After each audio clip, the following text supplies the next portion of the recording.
Si vous voulez réellement soutenir ma chaîne YouTube les amis, deux solutions, un pouce bleu si la vidéo te plaît et surtout d'aller voir une pub de 30 secondes sur notre Utip qui est en description de vidéo pour nous rapporter 5 centimes d'euros. Ça peut paraître rien mais si vous êtes beaucoup à le faire ça peut nous aider. Sur ce, merci à vous et bonne vidéo. Salut les amis, j'espère que vous allez bien, on se retrouve pour une nouvelle vidéo sur l'univers de Naruto et aujourd'hui je vais répondre à une question que beaucoup d'entre vous me posent en commentaire, en message privé. Pourquoi Kakashi Hatake a perdu les Sharingan à la fin de l'œuvre Naruto puis dans sa suite Boruto? Et je vous avoue que pour beaucoup d'entre vous c'est une chose soit incohérente, soit bullshit, soit une explication erronée et je vais essayer de donner mon avis personnel sur ma compréhension de cette fin avec Kakashi Hatake mais surtout son renouveau. Et pour moi il est indéniable que pour comprendre cette fin et cette perte des Sharingan de Kakashi Hatake dans la fin de l'œuvre Naruto, il faut avoir compris son flashback et surtout eh bien, le message que Masashi Kishimoto a essayé de véhiculer pour justifier mais surtout donner ce titre à Kakashi Hatake,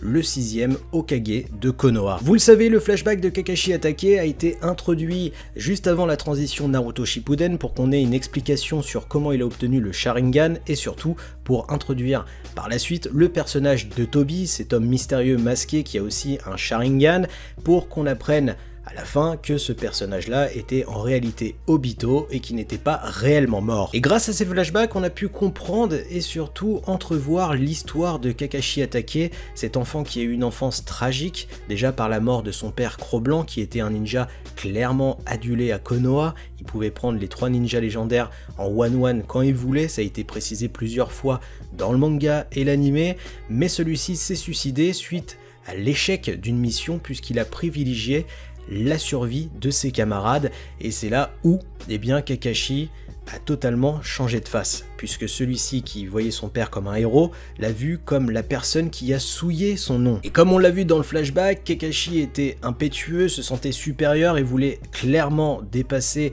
toutes les facultés qui étaient présentes à Konoha et devenir un excellent shinobi en privilégiant les missions avant tout, avant la survie de ses propres camarades. Vous connaissez la suite. Obito a clairement fait changer la vision de Kakashi et celui-ci lui donna son Sharingan. Mais ce Sharingan pour moi peut être perçu aussi comme un cadeau empoisonné, même s'il a beaucoup servi au personnage de Kakashi Hatake, le ninja copieur aux 1000 techniques, il a réussi à concrétiser le Chidori avec, il peut être aussi perçu comme clairement sa mise en échec. Et pour moi, même si c'est pas réellement dit dans le manga et l'anime, pour moi si Kakashi se cache l'œil, c'est aussi parce que quand il se regarde dans le miroir, il ne veut pas se rappeler à quel point il a pu avoir un échec avec cette obtention du Sharingan par la mise à mort de son ami. Et cet échec va le poursuivre tout au long de sa vie jusqu'à la disparition totale des Sharingan. Après la mort entre guillemets d'Obito, celui-ci va vivre un moment encore plus tragique, devoir tuer Rin, et vous le savez, à ce moment-là,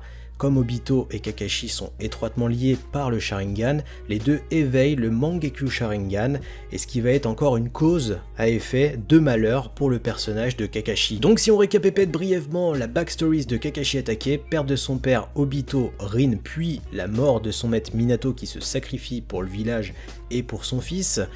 et bah à ce moment-là de l'histoire, Kakashi, qu'est-ce qui lui reste? Le Sharingan qui lui rappelle tous ses échecs et qu'il est seul à présent et qu'il a perdu tous ses aides qui lui étaient plus ou moins chers. Et comme vous le savez, eh bien quand il est devenu sensei, avant d'avoir Naruto, Sasuke et Sakura sous tutelle, celui-ci avait refusé beaucoup d'enfants puisqu'ils privilégiaient eh bien, la mission avant leurs camarades. Et c'est là où on va faire une avance rapide, on arrive à la 4e grande guerre shinobi, Madara va voler l'œil que Kakashi avait, ce Sharingan qui lui avait été offert par Obito, Naruto va lui restaurer un œil par la suite, et on arrive à la bataille finale contre Kaguya, où Obito va faire son ultime cadeau pour que Kakashi devienne sûrement le 6e Hokage par rapport à son être, avant de mourir, il va lui donner tout simplement, temporairement,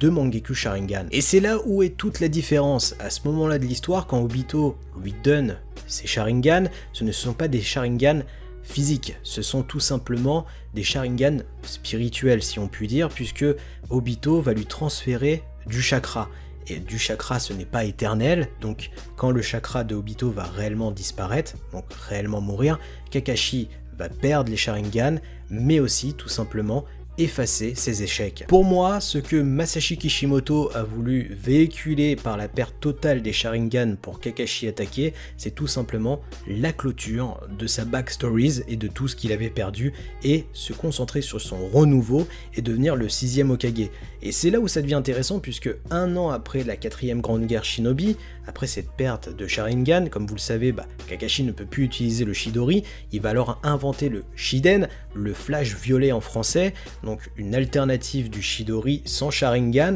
et tout ça est plus ou moins dit dans ce roman, donc qui a été adapté chez les éditions Kana, qui est dessiné par Kishimoto en termes de Chara Design, et qu'on peut valider dans l'histoire, puisque comme vous le savez, que ça soit dans l'anime Naruto ou même Boruto, beaucoup de romans Naruto-Boruto sont adaptés. Et ce roman est très intéressant, si jamais vous avez le temps, l'argent de pouvoir l'acheter, je vous le conseille réellement, puisque elle fait vraiment la transition entre sa perte des Sharingan, sa remise en question sur qui il est et de pourquoi ils veulent qu'il devienne le 6e Hokage, et comment il va accepter ce titre malgré lui. Et c'est là où c'est intéressant, puisque beaucoup de personnes pensent que Kakashi est totalement fumé depuis qu'il a pu les Sharingan. C'est clairement pas le cas, puisque même dans ce roman, on nous explique que Kakashi, à lui tout seul, eh bien il peut soulever un village même sans les Sharingan.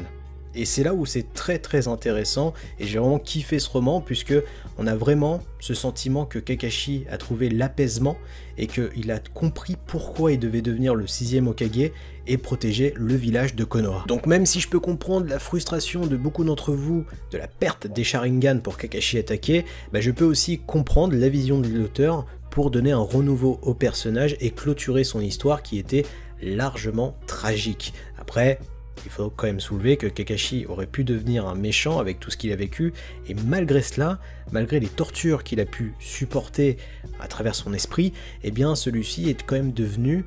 le membre le plus haut de Konoha, le titre le plus noble, Hokage. Donc pour moi, oui, la fin de Kakashi attaqué et son titre qu'il a obtenu est largement justifié. Je clôturerai cette vidéo en vous disant que même si Kakashi n'a plus les Sharingan, sachez qu'il conserve toujours toutes les techniques qu'il a pu acquérir avec le Sharingan. Donc toutes les techniques qu'il a copiées, à part, entre guillemets, ce qui nous a été dit, le Chidori, puisque ça peut être dangereux pour lui. Dans tous les cas, j'espère que mon explication vous a plu, vous a aidé pour ceux qui l'avaient pas compris ou mal comprise. Peut-être que vous avez d'autres explications et d'autres visions de pourquoi Kakashi a perdu les Sharingan. Donc à vos commentaires, n'hésitez pas à liker, à partager, à vous abonner à la chaîne YouTube, puisque si on grandit, c'est grâce à vous. Bientôt les 300 000 abonnés. À très bientôt. Tchuss!